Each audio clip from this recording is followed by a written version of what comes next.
Bismillahirrahmanirrahim. Assalamualaikum warahmatullahi wabarakatuh. Saya Lina Zahra Al-Azizah dan rekan saya Khairul Fahmi Aziz akan memaparkan tentang materi kemajuan dan kemunduran dinasti Abbasiyah.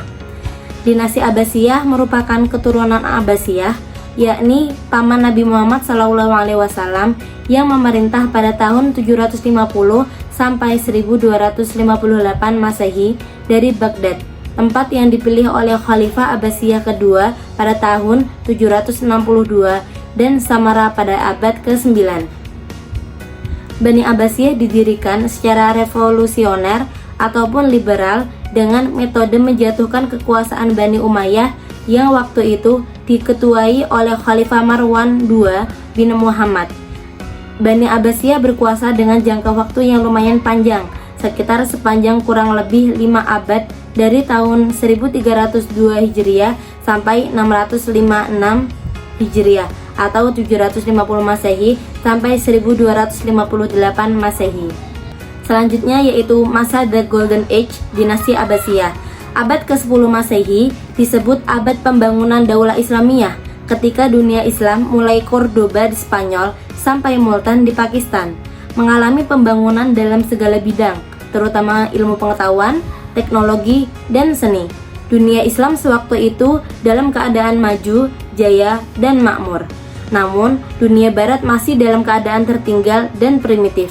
Dengan adanya agama Islam yang dibawa oleh Nabi Muhammad SAW telah menimbulkan dorongan untuk menumbuhkan suatu kebudayaan baru, yaitu kebudayaan Islam. Berikut berbagai kemajuan yang dicapai oleh dinasti Abbasiyah dalam berbagai bidang. Yang pertama yaitu gerakan penerjemahan. Pelopor gerakan penerjemahan pada awal pemerintahan Abbasiyah adalah Khalifah Al-Mansur yang juga membangun ibu kota Baghdad. Pada awal penerjemahan, naskah yang diterjemahkan terkait bidang astrologi, kimia, dan kedokteran. Selanjutnya, yang diterjemahkan ialah naskah-naskah filsafat, karya Aristoteles dan Plato. Pada saat keemasan dinasti Abbasiyah, ada Baitul Hikmah, yaitu perpustakaan yang berfungsi sebagai pusat pengembangan ilmu pengetahuan. Pada masa Harun al-Rasyid, diganti nama menjadi Khizanah al-Hikmah atau Khazanah Kebijaksanaan yang berfungsi sebagai perpustakaan dan pusat penelitian. Yang kedua yaitu ilmu pengetahuan dan kebangkitan intelektual. Gerakan penyebaran ilmu secara besar-besaran dirintis oleh Khalifah Ja'far al-Mansur setelah ia mendirikan kota Baghdad 1404 Hijriah atau 762 Masehi dan menjadikan sebagai ibu kota negara. Ia menarik banyak ulama dan ahli dari berbagai daerah untuk datang dan tinggal di Baghdad. Ia merintis usaha pembukuan ilmu agama seperti fikih, tafsir, tauhid, hadis maupun ilmu lainnya seperti bahasa dan ilmu sejarah. Yang ketiga yaitu bidang ekonomi.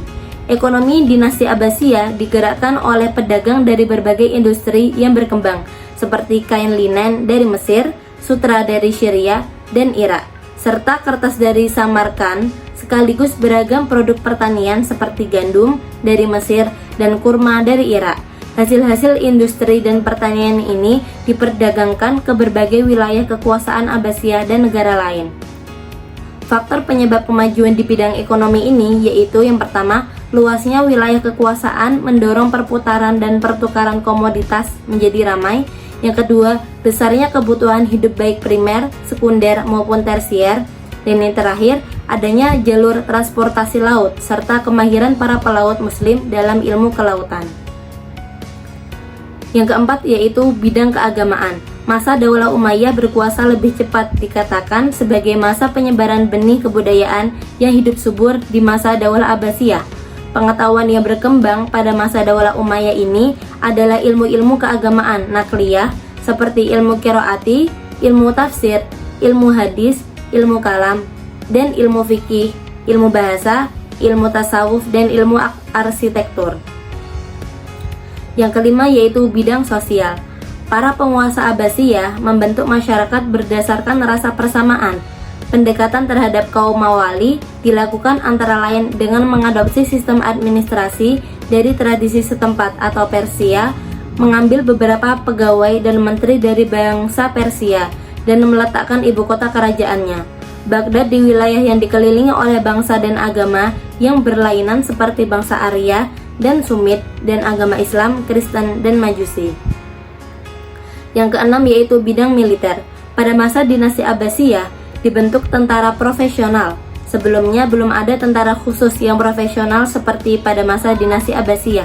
Pembentukan tentara ini karena praktik orang-orang muslim mengikuti perang. Sudah tidak ada lagi tentara yang dibina secara khusus menjadi prajurit-prajurit profesional, bukan hanya cakap dalam peperangan akan tetapi mampu bagaimana mempertahankan dan mengamankan negara sehingga stabilitas negara dapat terjaga.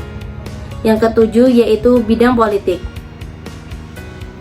Sistem pemerintah yang diterapkan pada saat itu dapat diterima oleh masyarakat muslim maupun non-muslim karena mempunyai kemiripan dengan keyakinan sebelumnya.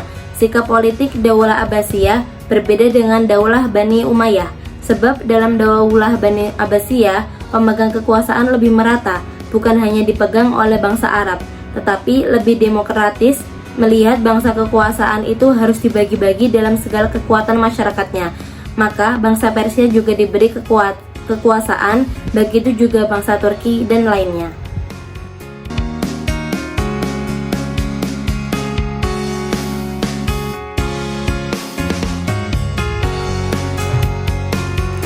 Untuk yang berikutnya yaitu kemunduran pada masa dinasti Abbasiyah. Kemunduran dinasti Abbasiyah banyak sekali penyebabnya, diantaranya luasnya wilayah kekuasaan.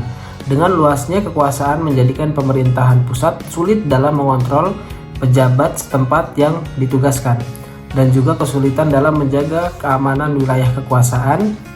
Secara umum menerangkan tentang faktor-faktor yang mengakibatkan terjadinya kemunduran dan kehancuran dinasti Abbasiyah dikarenakan dua faktor, yaitu faktor internal dan faktor eksternal. Yang pertama yaitu faktor internal, adanya penguasa lemah yang sulit mengendalikan wilayah luas, ditambah sistem komunikasi masih sangat lemah dan belum maju, menyebabkan lepasnya daerah satu persatu dari kekuasaan Bani Abbasiyah. Yang kedua, kecenderungan para penguasa untuk hidup mewah, mencolok, dan foya-foya. Yang ketiga, dualisme pemerintah secara de jure dipegang oleh Abbasiyah, tetapi secara de facto digerakkan oleh tentara profesional asal Turki yang semula diangkat oleh Al-Muqtasim untuk mengambil kendali pemerintah. Kemudian faktor internal lainnya, yang keempat, praktek korupsi oleh penguasa diiringi munculnya nepotisme yang tidak profesional di berbagai provinsi. Yang kelima, perang saudara antara Al-Amin dan Al-Ma'mun secara jelas membagi Abbasiyah menjadi dua kubu, yaitu kubu Arab dan kubu Persia, menyebabkan pertentangan Arab dan non-Arab, perselisihan antara Muslim dengan non-Muslim, serta perpecahan di kalangan umat Islam itu sendiri. Kemudian untuk yang berikutnya yaitu ada faktor eksternal. Dari faktor eksternal tersebut, yang pertama yaitu Abbasiyah mendapatkan serangan secara tidak langsung dari pasukan salib di dunia barat. Yang kedua, Abbasiyah memperoleh serangan secara langsung dari orang-orang Mongol yang berasal dari timur ke wilayah kekuasaan Islam. Yang ketiga, itulah faktor-faktor penyebab kemunduran dinasti Abbasiyah. Faktor tersebut mengakibatkan munculnya kesulitan dalam menentukan orang yang mempunyai otoritas penuh di Mekah.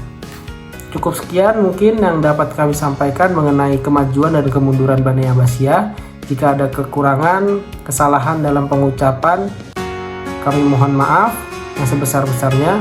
Wassalamualaikum warahmatullahi wabarakatuh.